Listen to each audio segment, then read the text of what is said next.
Hello friends, আবার একটা নতুন ভিডিওতে তোমাদের স্বাগত জানাই। তো আজকে আমি তোমাদের নিয়ে এসেছি ইতিহাসের এক অবিশ্বাস্য যাত্রায়, এসএস নোম্যাডিক, যেটি একসময় আরএমএস টাইটানিকের অফিসিয়াল সাপোর্ট শিপ ছিল আর আজকে একটি মিউজিয়ামের শপ হিসেবে দাঁড়িয়ে আছে বেলফাস্টে। তো হ্যাঁ বন্ধুরা, আমরা বেলফাস্টে দাঁড়িয়ে আছি এই মুহূর্তে। এখন আমরা এই জাহাজটার ভিতরে প্রবেশ করছি আর এর কিন্তু প্রবেশ মূল্য ফ্রি, বিনামূল্যে কিন্তু এই জাহাজটা তোমরা দেখে নিতে পারো বেলফাস্টে।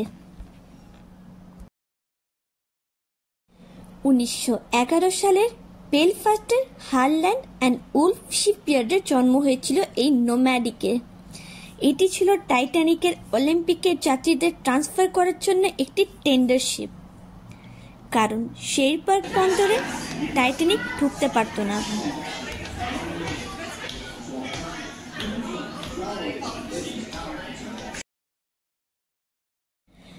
মাত্র 67 মিটার লম্বা এই জাহাজটি তখন 1000-এরও বেশি যাত্রী বহন করতে পারত। তো ভেবেছো তোমরা যে এটা কতটা মজবুত ছিল?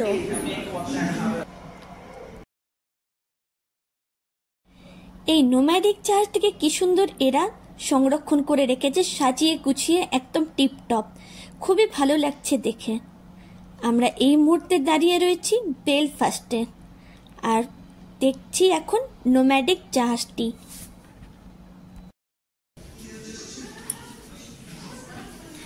যে পার্টটা আমি দাঁড়িয়ে রয়েছি সেই পার্টটা হলো ফার্স্ট ক্লাস, দেখতেই পাচ্ছ তখনকার দিনের লাগেজগুলো।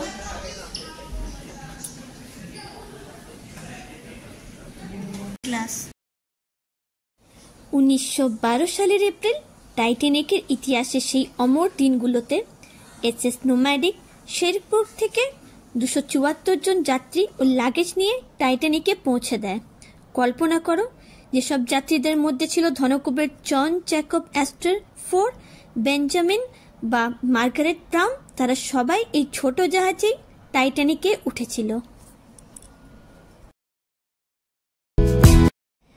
চারিদিকটা এখন ঘুরে ঘুরে দেখছি, পুরনো জামা কাপড়, পুরনো সুটকেস, খুবই ভালো লাগছে দেখতে। তো এখন নিচের দিকে নেমে যাচ্ছি।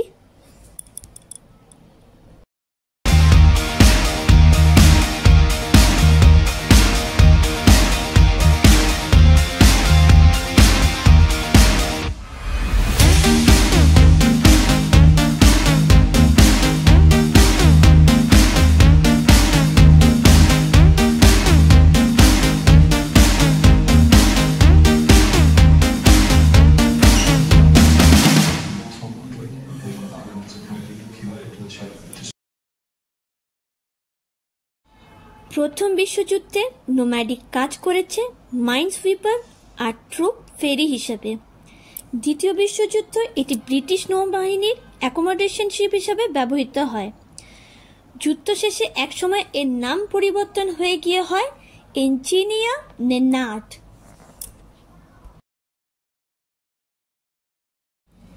আমি যতই জানছি এই জাহাজটার ব্যাপারে ততই কিন্তু আশ্চর্য হয়ে যাচ্ছি।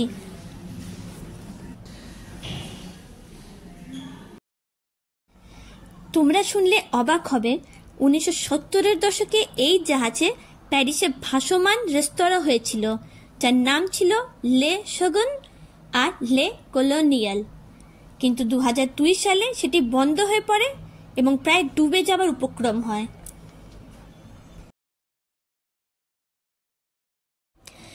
দু 2006 সালে এটিকে উদ্ধার করে আবার বেলফাস্টে আনা হয় এবং 2013 সালে পুনরুদ্ধার সম্পূর্ণ হয়।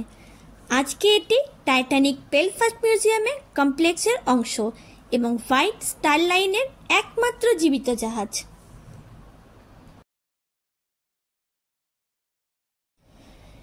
যতই ঘুরে ঘুরে দেখছি না কেন, মনে হচ্ছে যেন একটা পুরাতন যুগে আমি আবার ফিরে গেছি। সেই জাহাজটার মধ্যে সেই সময়কার সেই মানুষগুলো কিভাবে যাতায়াত করতো, কিভাবে বসে খাবার খেত, তাদের পোশাক আশাক সুটকেস সব কিছু এখানে রয়েছে, তারা আজ নেই। কি অদ্ভুত লাগে না? একটা সময় আসবো যখন আমরাও হয়তো থাকবো না, কিন্তু আমাদের ব্যবহৃত জিনিসগুলো হয়তো থেকে যাবে। এটাই হচ্ছে জীবন, আর এরই নাম পৃথিবী। অনেকেই আজ নেই যারা এই জাহাজে হয়তো সফর করেছিল, যারা এই জাহাজে করে পারাপার হয়েছিল এপার থেকে ওপার, কিন্তু আজ তারা নেই। আজকে তাদের সম্পর্কে জানার জন্য এবং তাদেরকে দেখার জন্য আমরা এখানে এসেছি। ভবিষ্যতে হয়তো আমরাও যদি এরকম কোনো ভালো কাজ বা কিছু করে যাই, তাহলে তো আমাদেরও হয়তো দেখার জন্য পরবর্তী প্রজন্ম আসবে। তোমরা এখন সামনে যা দেখছো সেগুলো হলো প্রথম বিশ্বযুদ্ধের কোনো সৈনিকের ব্যবহৃত জিনিসপত্র।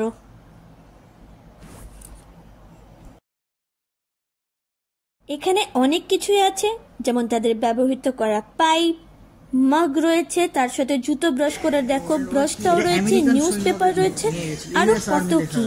সত্যি মনটা কেমন ভারাক্রান্ত হয়ে যাচ্ছে, আজ সেই মানুষটা নেই। কি অদ্ভুত না?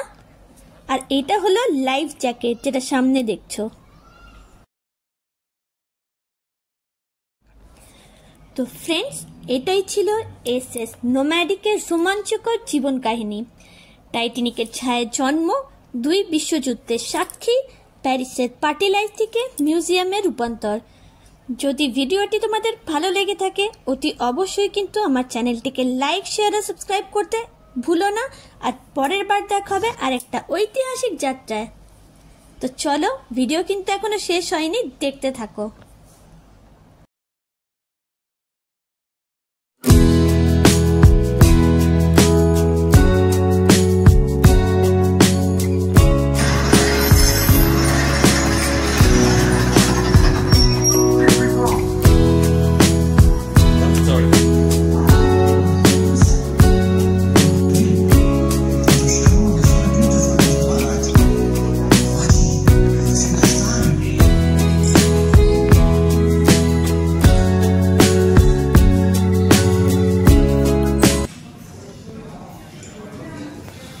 এই নোম্যাডিক যে জাহাজটা রয়েছে এটা কিন্তু টাইটানিকের সাথেই তৈরি হয়েছিল। আর শুধু তাই না, এর থেকে যে অনেক বড় বড় জাহাজ রয়েছে, বড় বড় জাহাজ মানে টাইটানিকের মতো জাহাজ, এই নোম্যাডিক জাহাজ, এই ছোট ছোট জাহাজগুলো খুব ছোট না, কিন্তু এই জাহাজগুলো কিন্তু বড় বড় জাহাজের মধ্যে প্যাসেঞ্জার দিয়ে নিয়ে যেত। এদেরকে বলে টেন্ডার শিপ। তো চলো, ওকে, বাই।